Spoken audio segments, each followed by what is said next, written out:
In der Heimen Basimches in Wiener. Shalom Aleichem and welcome to Online Smicha. Today we'll discuss our halacha on this week's Parshah, Parshas Vaera. In this week's Parshah, we work hard to crash, to be mevatel the klipa of Parai. Makkah after Makkah Parai is getting, and he's standing stubborn until next week, Bnei Yisrael Yotzim B'Yad Rama. But different Makkahs are discussed in this week's Parshah, and we find a shaila which is discussed in the Mefarshim, the approach that Moshe Rabbeinu took to respond to Parai a little different in the two Makkahs. By the Makkah of Orov, the Eibishter says, Hashkim b'boiker v'yisyatel ufnei Parai, go early morning to Parai, meet him where he is, and say, Shalach es ami v'yavduni, those famous words, send the Jews out, send my nation out, my people out, and let them serve me. Ki im einchem v'shalech es ami, because if you will not let my people free, I will send you a makkah b'cha, ba'avadecha, uva'amcha, uva'vatecha. I will send you es ha'arov. Arov is the wild animals. U'molu bati mitzrayim, v'gam ha'adoma Hashem aleh. And that will specifically affect your people, Mitzrayim. Vayat, and the pasuk continues, Vayas Hashem Cain, the Eibishter did what he said. Vayovei Orev Koved Beisa Parai. A heavy dosage of Orev came to the house of Parai, Ubeis Avadov, Uvechol Eretz Mitzrayim. When the wild beasts come running all over Mitzrayim, Parai gets shocked, worried, scared, afraid. Vayikra Parai al Moshe al Aaron, Vayomer, and he says to them, L'chu zivchu l'alekeichem ba'aretz. Go, you want to pray to your God? You want to bring a sacrifice? Go do what you got to do. Just help me out. But do it ba'aretz. Do it here in Mitzrayim. So Vayomer Moshe responds calmly to Parai and says, Lo nochen lasis Cain. That's not the right way to sacrifice, to bring a carbon here in Mitzrayim. Ki toyav as Mitzrayim nizbach laHashem Elokeinu. And Rashi explains what will be disgusting for Mitzrayim, that we take what they consider their God. They worship on animals, and we would slaughter an animal as a carbon. That's not nice. That's steching the Mitzrayim in their eyes. To do it here in front of them, hey nizbach es toyav as Mitzrayim le'eineihem v'lo yiskalenu. Wouldn't that hurt them? So if they see us doing it, they'll stone us. So we cannot daven here. What do we want? Derech shleishes yomim neilach b'midbar. Let us go out of Mitzrayim into the Midbar 3 days worth. V'zavachnu l'Hashem Elokeinu, and over there we will daven, and over there we will bring the karbonos. Kasher yoymar eleinu. So Parai says, okay, you know what? Anoichi ashalach eschem, I will let you go, and you will do your carbon by Midbar, but don't go so far.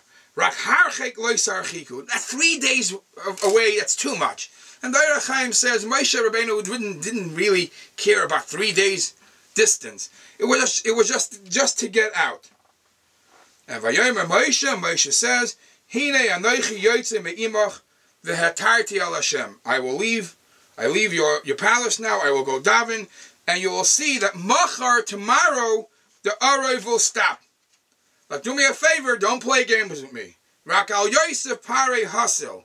Levilti Shalachas Amlas Bayach Hashem. When it stops, don't change your mind. Don't say, oh, no more Makkah, and I'm back to being my old mean Parei. Alright. It says, Vayetzim Moshe min Parei, Moshe left, Vayetar al Hashem, and he davened. The only issue was to bring a carbon to go outward, to go out in the Midbar. Later on in the Parsha, when we get to the Makkah of Barad, over there we also have the discussion. Barad was really, really hurting Parai. So Vayishlach Parai vayikla Moshe Aaron, Vayomer aleim chatasi apam. I'm wrong. I sinned. I'm a sinner. Hashem hatzadik v'ani v'ami harshoim. God, the Eibishter, is correct. Is the tzaddik, is the righteous one. And me and my people are the wicked ones. So please, hatiru el Hashem, daven to the Eibishter, and stop all this noise, stop all the thundering and the hail, and you'll see Vashalcha Eschem, and I will send you away. So Moshe says, fine. But kitseisi eseir efresh es kapoi el Hashem. When I leave town, when I leave Mitzrayim, I will be able to daven to Hashem over there and ask for this to happen. Whereas over here, I can't daven. Says Rashi, why did Moshe Rabbeinu have to leave town? Says Rashi, b'toicha ir lo hispalo. In the city, he couldn't daven. Lefi shehosim maleya gilulim. Because in the city, there was full of Avodah Zarah. You cannot daven in a place where it's Avodah Zarah. So Moshe Rabbeinu had to leave town. What? Moshe Rabbeinu was in all the Makkos talking to Hashem, asking tefillas on behalf of Bnei Yisrael, on behalf of Parai. And this is the first time where it's mentioned that Moshe says, I cannot daven here. I have to go out. Why is it specifically in Makas Borod? So it is explained. The Mefarshim say, the Ramban discusses it, the Pashtanim and Rashi say, all other Makas, Parai gave a time period, said, you know what? By Mochar, by tomorrow, let the Makas stop. But he didn't necessarily wasn't guaranteed it's going to stop instantly. So, for all he knows, Moshe always davened mechutz le'ir. Because he davened mechutz le'ir, so it's going to be Machar. Whereas here, by Barad, he asked it to stop right away. That the Barad, the hail, shouldn't even land on the ground. He didn't want any delay.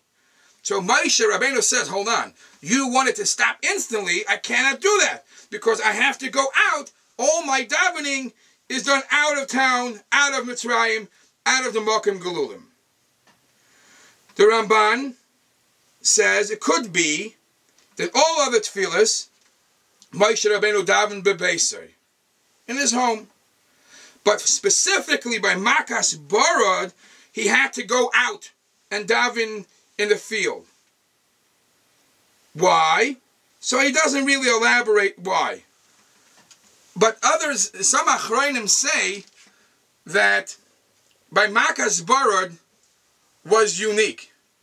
Was unique in two aspects. First of all, rain, mayim, is b'chlal bracha. In Sifra and Svarim, Sifri Chassidus and Sifri Musar, it says that the biggest bracha is mayim. And perhaps sometimes a mayim in abundance is not the greatest thing, but a person is not allowed to vekmachen. He's not allowed to be disappointed with riboy toiva. So to daven in such a way that that Hashem, even though you're giving us rain in the form of hail, we don't want it. So he had to have a special tefillah. There is different mefarshim, different ways to understand why Moshe, specifically by Makas Barad, had to go out of the city. He didn't want to be here. Another interpretation, which the mefarshim say, is over here, Paroi said, Chatasi la Hashem. Hashem HaTzadik, Vani Va'ami HaRishoim. And because Paroi said that, so he was mevatel the Avodah Zarah. And by being mevatel the Avodah Zarah, he was trying to imply to Moshe, you don't have to go out of the city. There is no more Avodah Zarah here. You could do it here. And Moshe, knowing that trick that Paroi did, he also knew that Paroi didn't really mean what he said, Chatasi Lashem. So the bittul Avodah Zarah really didn't take place. He says, I know, I heard what you said, but it's still Avodah Zarah. I cannot daven here. I got to go out of town for this. Others say you have to daven specifically in the place where the issue at hand, where the plague is taking place.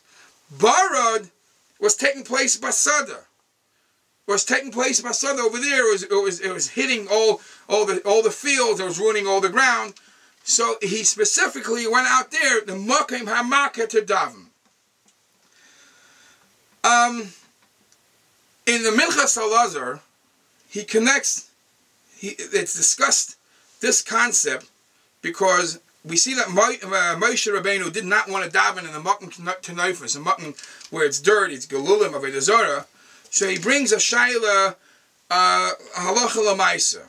And obviously it's a very practical question. In Shulchan Aruch it's brought that if there's a minyan davening, and you are not part of the minyan, but you're walking by, and you hear a minyan. You hear a minyan saying Kaddish, Kedusha, Amen, Amen, Shmei Rabbah.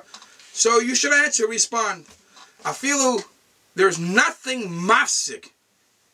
There's no wall that can be mafsik between a yid and the Eibishter. So if a person walks in front of a shul, outside in the courtyard, and hears a bracha, he should answer. What happens if where he's hearing from is there is a separation, and where he's hearing is a makim to neifus.